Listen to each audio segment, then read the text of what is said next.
Okay, let's take a look at Java, and we'll be looking at Lambda expressions and functional interfaces. So just quickly, Lambda expressions they're anonymous methods that are used to implement a method defined by a functional interface. And a functional interface is an interface that contains one and only one abstract method. So let's start off first by talking about what we have. So right now we have a Lambda demo class that's going to be our class where we demonstrate, and it also contains our main method, which is the entry point to our program. We're going to go ahead and start by creating simple Lambda expressions along with their interfaces. Um, so we'll start off by creating a number interface. Um, Well, actually, let's not name it number because there's already a number class, but let's go ahead and create something like that. So let's use the keyword interface. Let's just say my num. Okay. And very simple. This is going to be an abstract method. So we basically will be returning a double. We don't need to use the abstract keyword for this. This is inferred by the interface. So um, we'll just say get number. Okay, and that's all we need for the interface. Okay, so the Lambda expression will be used to define how we implement, or it will define our implementation. So we'll do a really easy basic one down here in our main method. We'll first start off by declaring a number interface type. So my num, um, and let's just call this, we'll just call it number. Okay, so we'll just define it. We'll just declare it, and now we'll implement it. So we'll have number equal. Now, will you be using the arrow operator or the lambda operator? I believe it's called, yes, the lambda operator or arrow operator. Also, lambda expressions are known as closures, so something to note. So we're going to be using this arrow notation here. And what we're going to basically do is, because on our interface here, we have a return type of double. So we're going to basically be returning a constant here. Let's return 12.6. Okay. So now we've implemented our get number abstract method from our mynum interface. So what we can easily do here is, if we go to print out, because we're going to be printing out, we can basically just print out number dot, and then we call the function get number, and we should get our result here, which will be 2.6. So basically, this is the simplest expression, lambda expression, that you can have. All it's doing is returning the constant 12.6. That's all it's going to do, because that's all we've implemented it to do. Uh, the really great thing about the lambda expression is just the amount of flexibility and functionality that it gives you. So even though we've had this, we can actually kind of just change that. So if we go number is equal to, and then let's return some random math number here, some random number.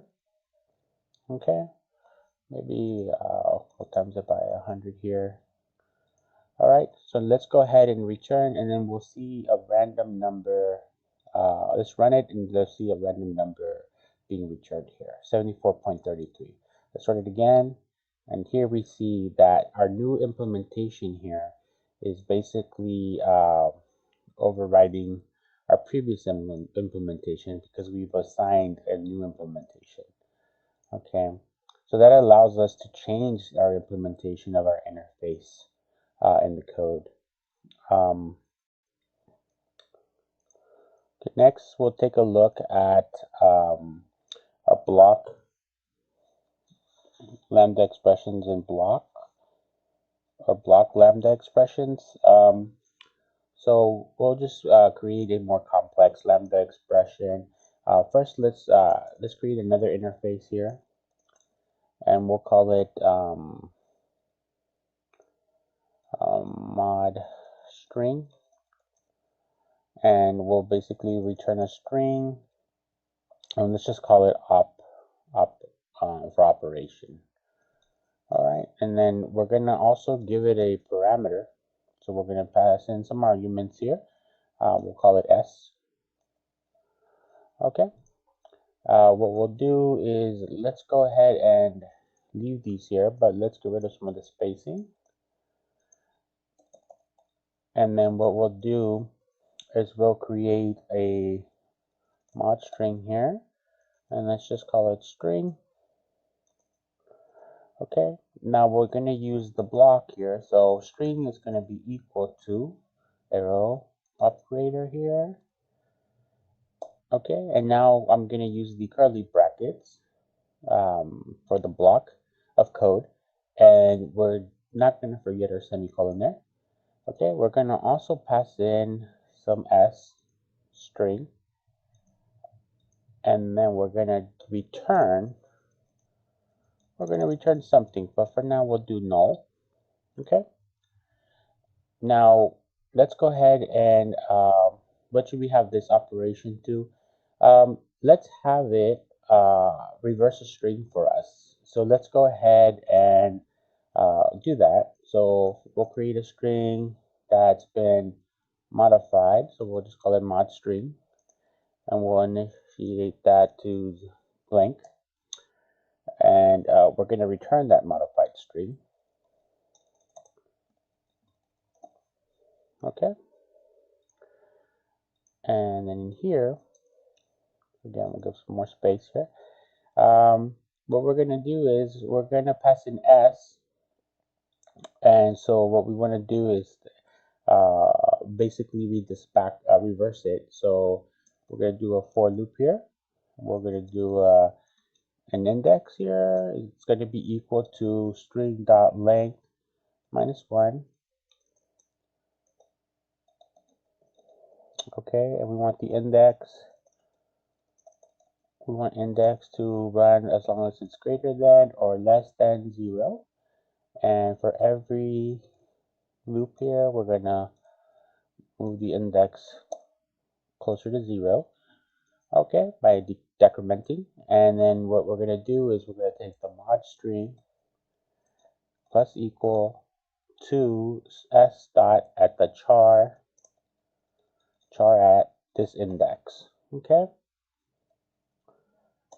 All right. And so that should reverse our string for us. Now we've implemented this reverse string. And yeah, and actually I don't like the mod string. Let's change the name. Let's just call it reverse.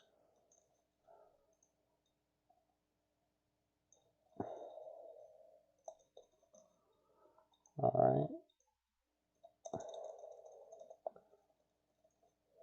Yeah, we're usually a lot more careful with the names we choose, but for these examples, let's just use short names. Okay, so let's go ahead and demonstrate how this works. Let's get out of this implementation here. Let's stay within our main method. Okay, so let's start by doing a simple printout statement. All right, we'll do everything inside of this. So we will call out this string dot operation, and we'll perform it on some string. Reverse this sentence for me, period. Okay. Okay. And oh, let's do one more thing too. Right before we return it, let's go ahead and lowercase everything. So to lowercase. Okay. All right. Let's go ahead and run and see what we get here. All right, there we go. We could see that it's reversed the string and it's lowercase the r. Okay, we're still getting the result from our previous example, random number. All right, so that's really good.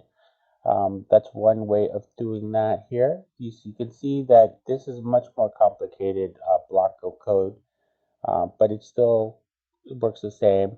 We can easily override this by simply giving string a new operation here. Basically, do nothing but return itself. Return s. Okay, and we'll pass it s.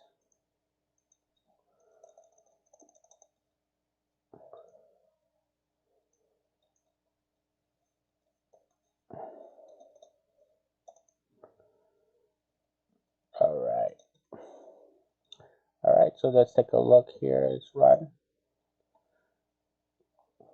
Oops, I forgot my semicolon there. Okay, let's go ahead and run that again.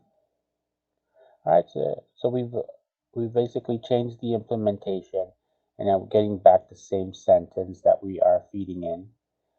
So basically, we've gotten rid of this implementation, um, and just now we're just returning the string. Now let's clean up our code just a little bit, and get rid of some of these implementations here. So let's get rid of these my number ones. Let's go ahead and keep the string. We'll keep only the reverse. All right, as an example. All right, let's do another example. We'll be passing in lambda expressions as arguments. Let's go ahead and create a static method here.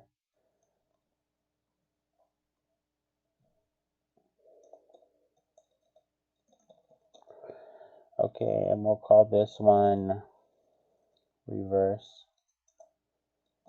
All right, we'll pass in a string. Let's call this string 1, and we'll pass in another string 2.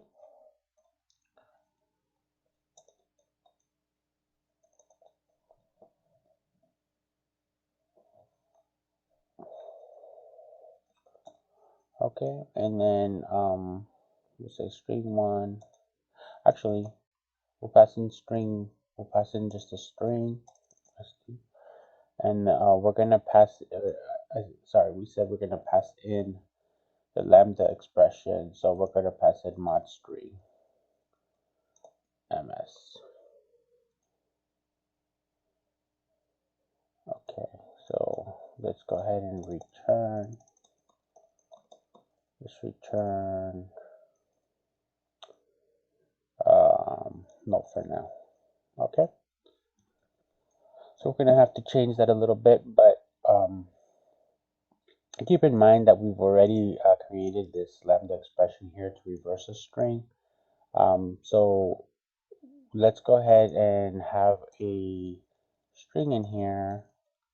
We'll call it s1 or reversed string.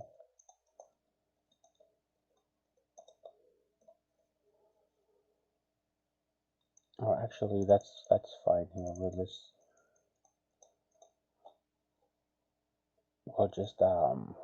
what we'll have it do is we'll have it take ms dot operation and run it on the string that's been passed.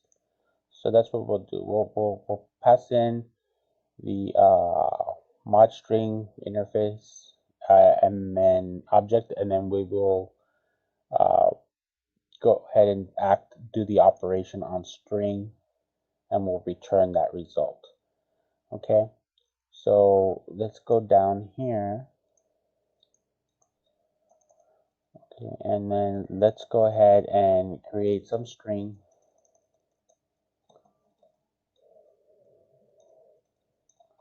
We'll call it sentence, and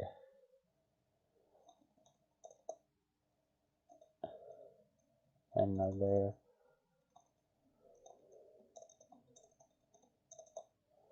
sentence to reverse for me today, exclamation.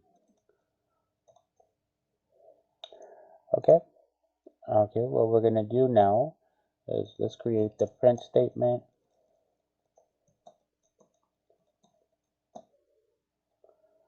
Alright, we're not going to print yet. And then we are going to use our same function here. So let's go ahead and create a string of the new string. It's going to be equal to, and we're going to reverse, we're going to pass in string, and we're going to pass in sentence. Our IDE is helping us. So just to clarify here, we're calling this static function. We're passing in this interface type string, and then we're going to pass in the sentence. Okay, it's going to perform this action here, ms op string, which is currently set at this implementation. Okay, so it's currently set at this implementation of reversing the string. Okay, and so let's go ahead and print that out. So new string should be what is returned. Okay, so it should match what we currently have it doing up here. So let's go ahead and run that. All right, and you can see here that it reversed it and it to lowercase it. Okay, so that's how you pass a lambda expression as an argument.